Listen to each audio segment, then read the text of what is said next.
My kids didn't deserve none of this. They did it. They're angels. But you thought it was so bad that you needed to kill them? Yeah. Good evening. Why would a mother kill her own children? It's a question we've been asking since Amber Pastor was charged in the deaths of 6-year-old Renee Pastor and 7-year-old Liliana Hernandez. And tonight our coverage continues in an exclusive jailhouse interview with Amber Pastor. It is difficult to see, it is difficult to hear, it is chilling, really. But perhaps it will get us a degree closer to understanding. But let's talk about that day.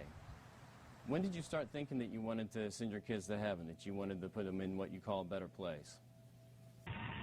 That day. It just happened so fast. It just happened so fast. Amber Pastor was a murderer on the run. She'd already killed her neighbor, Frank McCumber, in the woods off of Wallen Road. I shot him. You shot Frank? Yeah. Now she had his gun, his car, and her kids in the back seat. 7-year-old Liliana and 6-year-old Renee. Tell me about your children. Tell me about Renee and Liliana.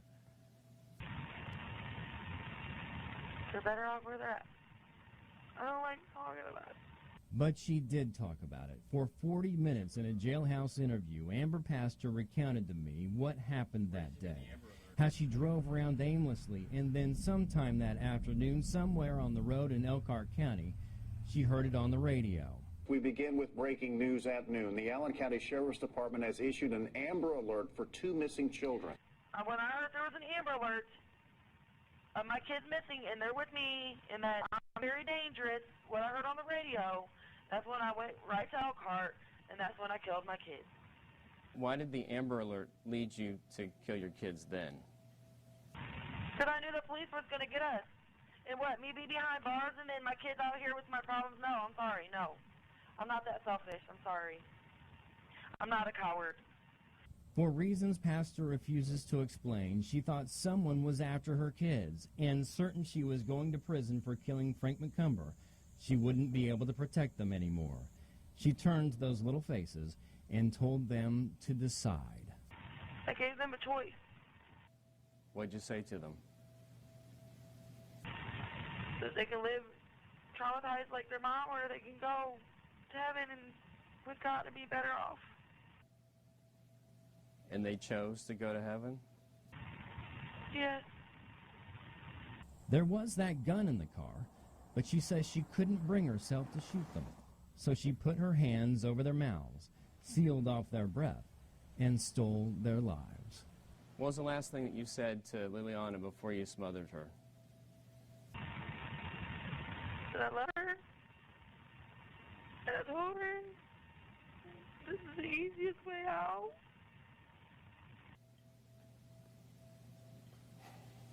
What did you say to Renee? I told Renee, because I told him if he don't go, if he don't work with me on doing it, then I'm not going to do it again. I'm taking him back home. And then he let you smother him? Yes. With her kids dead by her own hand in the back seat of the car, she started driving again, north across the border into Michigan. She threw the gun into a river unknown, turned around, and went back to Elkhart. I grabbed the keys out of the ignition. I seen the cop. I said, sir, I'm the Amber Alert. My kids are dead. I killed them. Why'd you go to the police station? Because I knew what I did, and I knew I was wrong. She says she's sorry for what she did. I'm really sorry. I'm sorry, okay? What are you sorry for, Amber? My life. Are you sorry because you're in jail, or are you sorry because you killed your kids? Sorry because I killed my kids. I don't care if I spend the rest of my life in here. It was for a good reason.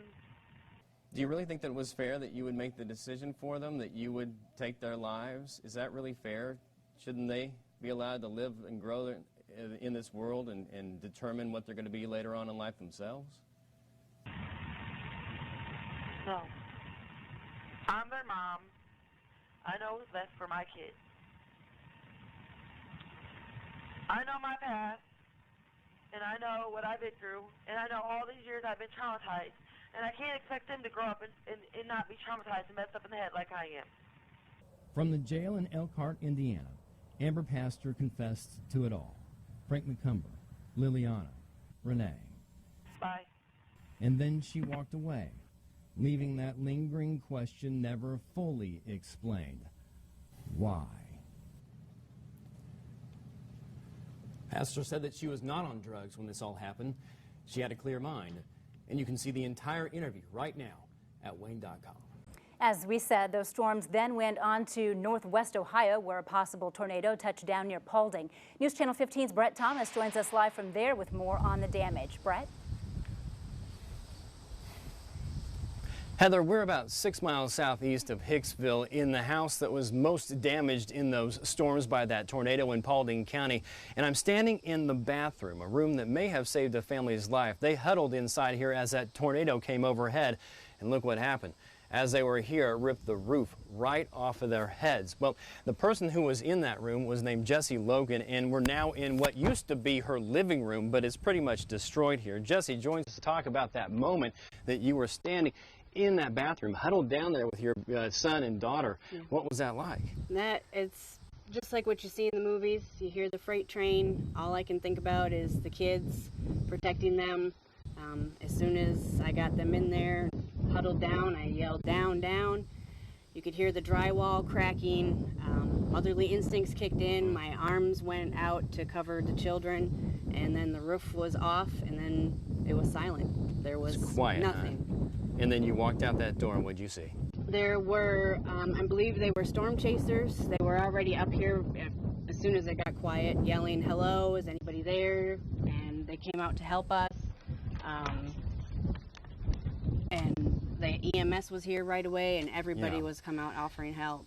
But you saw what happened to your house. I mean, yeah. What were you thinking at that point? I wasn't. I mean, I was thinking, I guess, actually, that I'm glad that me and the kids made it out. The roof is gone. I mean, you saw the bathroom, the roof's gone, my living room's gone. Yeah. What made you think to go right to the bathroom like that? I've always been taught, you always hear go to the center room in the house. The bathroom's the safest place, and it just popped into my head right away. Go right into the bathroom. There's no windows, no glass to shatter on you, but... Yeah. I mean, your husband wasn't here either. It was just you and the kids, right? Correct. He was working. Yep. And the tornado just kept going, and it was silent after that? It was.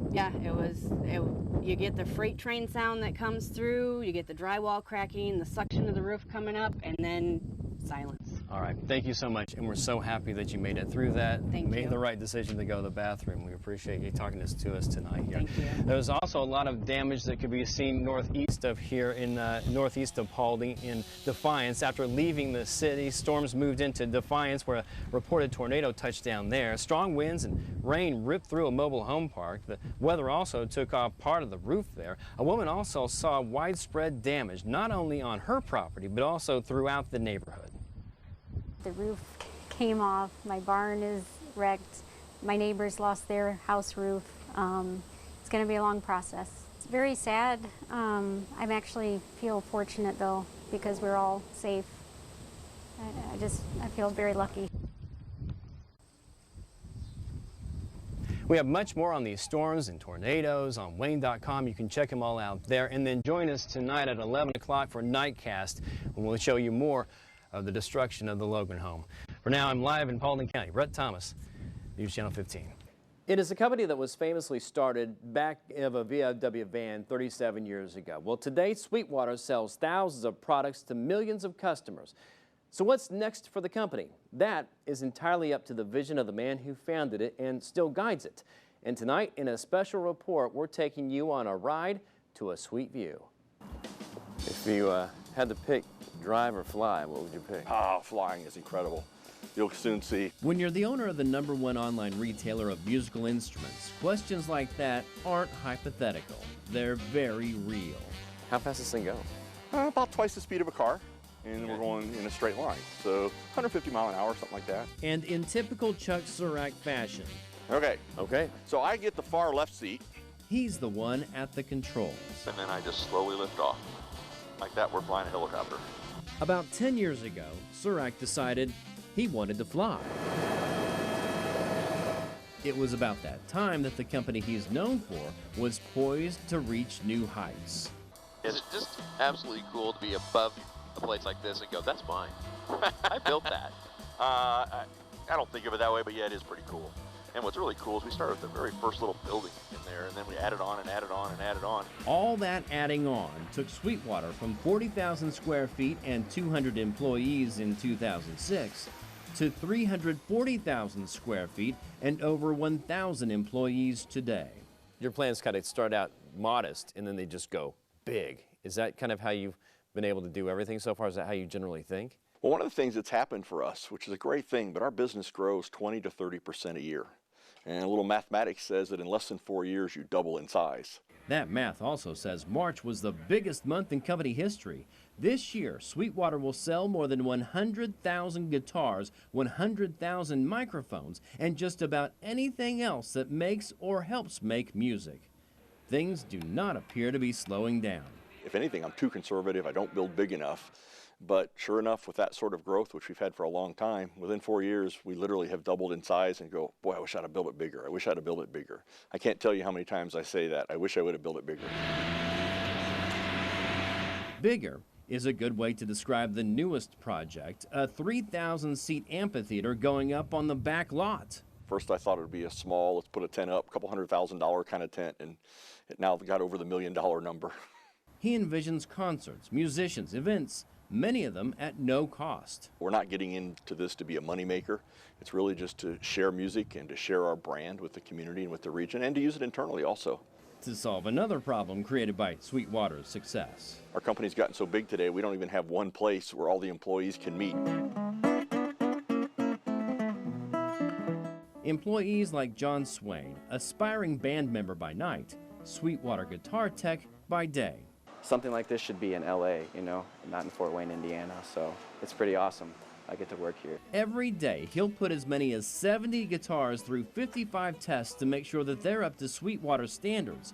1 in 10 of them will get a reject card and be sent back to the manufacturer. It's kind of cool to know that every single guitar that we do is going to come out of the box ready to play. I want to make sure when the customer opens it up in their home that it's perfect, that it works. Everything on it is awesome for them. That customer relationship, they say, is the secret to Sweetwater's success. Complete with a bag of candy in every box. The kind of touch that keeps customers coming back and more buildings going up. Maybe 2017, maybe 2018, we'll probably have to put up additional warehouse space, and then there'll be more, I'm sure. But we're trying to take a second to breathe, just for a second. When he does take a second to breathe, he's either flying his helicopter, working on a stable of exotic cars, which he asked us not to show, spending time with his wife and daughter, or playing in one of his 2 bands. Now, if you wonder how he has the time to do all those things, it's because he actually has more time. I don't sleep a lot.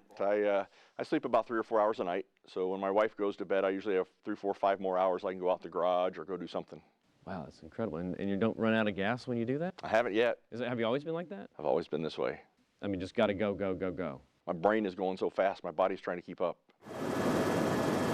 In recent years, that mind has turned its attention to Fort Wayne. When you look out over the skyline of Fort Wayne, what do you see out there? I see this beautiful. I love the skyline. I love seeing the new building, the Ash building getting built and all that. Hopefully we'll see more. And he's not leaving that to chance, taking a lead on a downtown arena, supporting development of the riverfront, and throwing his drive and passion into his hometown. Known for taking something from modest to major, Surak believes the fort is just getting started. What do you see in the city of Fort Wayne 10 years from now? Great question. And the answer is just as good, but you'll have to wait till tomorrow to hear it. That's when we take to the skies again, but this time we focus on the future of Fort Wayne. Join us tomorrow night on News Channel 15's News at 6 for Sweet View Part 2.